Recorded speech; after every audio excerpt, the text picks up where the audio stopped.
नमस्ते मेरे प्यारे दोस्तों, एक बार फिर स्वागत है आपका हमारे कहानियों के उस खूबसूरत संसार में जहां हर शब्द एक तस्वीर बनाता है, हर किरदार एक सबक देता है और हर कहानी दिल को छू जाती है। आज हम आपके लिए लाए हैं हिंदी साहित्य के बेमिसाल रचनाकार मुंशी प्रेमचंद की एक ऐसी कहानी जो सिर्फ एक कहानी नहीं बल्कि एक जिंदगी का फलसफा है। जी हाँ, हम बात कर रहे हैं उनकी अमर रचना ईदगाह। ये कहानी है हामिद की, एक नन्हे से बच्चे की जिसके छोटे से दिल में इतना बड़ा प्यार है कि वो हमें सिखा देता है सच्ची खुशी क्या होती है। ये कहानी है गांव की सादगी की, गरीबी के बीच खिलखिलाती उम्मीदों की और सबसे बढ़कर एक बच्चे के त्याग की। तो तैयार हो जाइए, क्योंकि आज हम चल रहे हैं एक ऐसे गांव की गलियों में जहां हामिद की छोटी सी दुनिया हमें कुछ बहुत बड़ा सिखाने वाली है। अपने दिल को खोल लीजिए और चलिए इस भावनात्मक सफर पर। कहानी शुरू होती है एक छोटे से गांव से, जहां सुबह की पहली किरण ने अभी अभी धरती को छुआ है। ईद का दिन है। गांव में एक अलग सी रौनक है। घरों में चूल्हे जल रहे हैं, सिवियों की मिठास हवा में तैर रही है और बच्चों की हंसी गलियों में गूंज रही है। औरतें नए कपड़े सिल रही हैं, मर्द मस्जिद की ओर जा रहे हैं और बच्चे अपने अपने सपनों के साथ मेले की तैयारी में जुटे हैं। इस भीड़ में है हमारा नन्हा सा नायक हामिद, 4-5 साल का हामिद, जिसका चेहरा मासूमियत की किताब है और आंखें उम्मीदों का आलम। हामिद अपनी बूढ़ी दादी अमीना के साथ एक छोटी सी झोंपड़ी में रहता है। गरीबी ने उनके घर को जकड़ रखा है। हामिद के माँ बाप अब इस दुनिया में नहीं और अमीना ही उसका सब कुछ है। रात दिन मेहनत करके अमीना ने हामिद के लिए एक पुराना सा कुर्ता सिल दिया है। वो कुर्ता नया नहीं, लेकिन अमीना के प्यार से सजा हुआ है। जेब में अमीना ने हामिद को 3 पैसे थमाए हैं, हामिद की ईद का पूरा खजाना। हामिद अपने दोस्तों महमूद, मोहसिन, नूरे और सामी के साथ मेले की ओर निकल पड़ता है।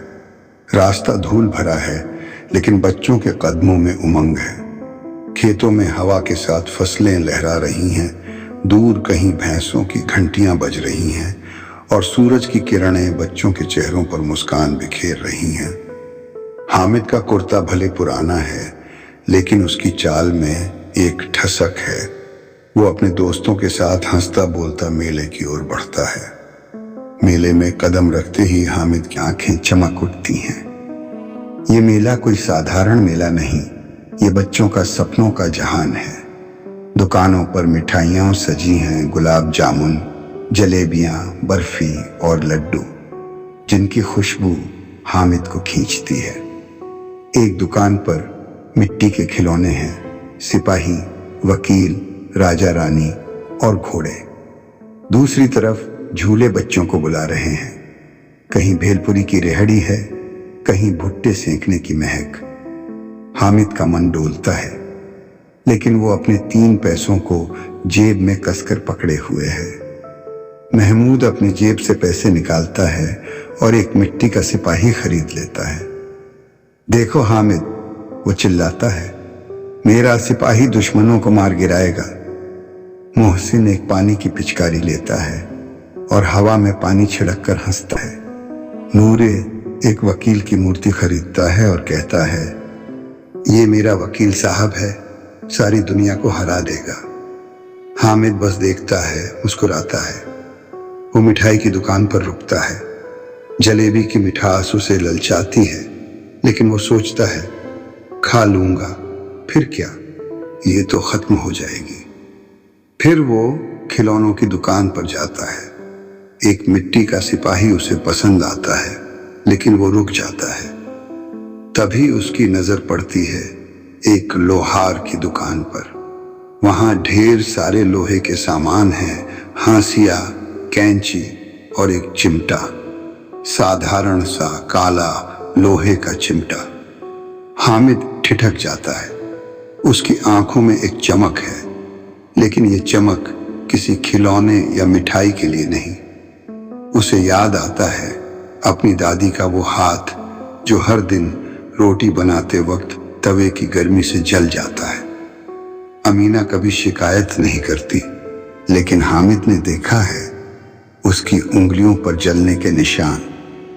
हामिद का छोटा सा दिल जैसे कोई बड़ा फैसला ले लेता है। वो सोचता है, अगर मैं ये चिमटा ले जाऊं तो दादी का हाथ नहीं जलेगा, वो रोटी बनाएगी और उसे दर्द नहीं होगा। वो दुकानदार से पूछता है, ये चिमटा कितने का है? दुकानदार कहता है, 3 पैसे। हामिद अपनी जेब से वो 3 पैसे निकालता है, उसकी ईद का सारा खजाना और चिमटा खरीद लेता है। वो उसे सीने से लगाकर अपने दोस्तों की ओर जाता है। महमूद, मोहसिन और नूरे हंस पड़ते हैं। अरे हामिद, ये क्या ले लिया? चिमटा? न मिठाई न खिलौना, ये बेकार चिमटा। लेकिन हामिद मुस्कुराता है। वो कहता है, तुम्हारा सिपाही मिट्टी का है, टूट जाएगा। मेरी दादी का चिमटा लोहे का है, हमेशा रहेगा। दोस्त हंसते हैं, लेकिन हामिद का चेहरा गर्व से चमक रहा है। मेले से लौटते वक्त हामिद के कदमों में हल्कापन है। वो चिमटे को बार बार देखता है जैसे कोई बेशकीमती हीरा हो। घर पहुंचकर वो अमीना को पुकारता है, दादी देखो मैं क्या लाया। अमीना बाहर आती है। वो चिमटा देखकर चौंकती है। हामिद, तूने अपने पैसे से ये लिया? मिठाई नहीं, खिलौना नहीं? हामिद कहता है, दादी अब तुम्हारा हाथ नहीं जलेगा, ये चिमटा तुम्हारी रोटी बनाएगा। अमीना की आंखें भर आती हैं। वो हामिद को गले से लगा लेती है। उन आंसुओं में दुख नहीं, बल्कि गर्व है, प्यार है। वो सोचती है, ये बच्चा इतना छोटा और इतनी बड़ी समझ। हामिद की ईद किसी मिठाई में नहीं, किसी खिलौने में नहीं, उसकी ईद है अपनी दादी की वो मुस्कान जो उस चिमटे ने लौटाई। तो दोस्तों, ये थी मुंशी प्रेमचंद की ईदगाह, एक ऐसी कहानी जो हमें सिखाती है कि सच्ची खुशी अपने लिए जीने में नहीं, बल्कि अपनों के लिए कुछ करने में है। हामिद का वो छोटा सा चिमटा सिर्फ लोहे का टुकड़ा नहीं, वो है उसका प्यार, उसका त्याग, उसकी समझदारी। प्रेमचंद की कलम की यही ताकत है, वो साधारण से किरदारों में असाधारण सबक छिपा देते हैं। हामिद की कहानी हमें एक सवाल पूछती है, हम अपनी खुशियां किस में ढूंढते हैं? क्या हम भी कभी किसी के लिए अपना छोटा सा सुख छोड़कर उनकी मुस्कान का कारण बन सकते हैं? ये कहानी सिर्फ ईद की नहीं, ये हर उस इंसान की कहानी है जो अपने दिल में दूसरों के लिए जगह रखता है। आपको हामिद की ये कहानी कैसी लगी? क्या आपके जीवन में भी कोई ऐसा पल रहा है जब आपने अपने लिए नहीं, किसी और के लिए कुछ किया हो? या शायद कोई ऐसा बच्चा जिसकी मासूमियत ने आपको कुछ सिखाया हो? हमें जरूर बताइए। अगर आपको प्रेमचंद की ये कहानी छू गई तो इसे अपने दोस्तों, अपने परिवार के साथ शेयर करें।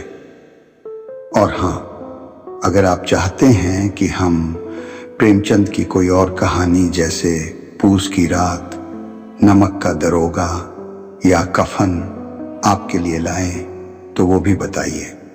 तब तक के लिए अपने दिल में प्यार और दूसरों के लिए ख्याल रखिए। छोटी छोटी खुशियां बांटिए, क्योंकि वही जिंदगी को खूबसूरत बनाती हैं। मिलते हैं जल्द ही एक नई कहानी के साथ। नमस्ते और अलविदा।